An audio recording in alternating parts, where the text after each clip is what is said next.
ভিন্ন ধর্মাবলম্বীদের সালাম দেওয়ার বিধান কি, ভুলে তাদেরকে সালাম দিয়ে ফেললে করণীয় কি? ভিন্ন ধর্মাবলম্বীদেরকে আপনি সামাজিক যে সম্বোধনগুলো আছে, আপনার অভিবাদনগুলো আছে, সেগুলো অবশ্যই আপনি জানাবেন এবং জানাতে পারেন। ইসলাম মানুষকে সামাজিক হতে বলে এবং অন্য ধর্মাবলম্বী মানুষদের সাথে সদাচরণ করতে বলে, সেটা ভিন্ন বিষয়। বাট সালাম এটা আল্লাহ তাআলার গুণবাচক নামগুলোর একটি।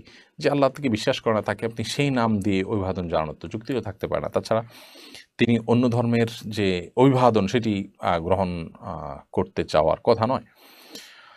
অতএব তাদেরকে আপনি তাদের আ জন্য সাধারণ যে অভিবাদন আছে, সম্ভাষণ আছে, সেগুলো দিবেন। গুড মর্নিং, গুড ইভিনিং অথবা সুস্বাগতম ইত্যাদি, ইত্যাদি যেগুলো প্রচলিত আছে সেগুলো।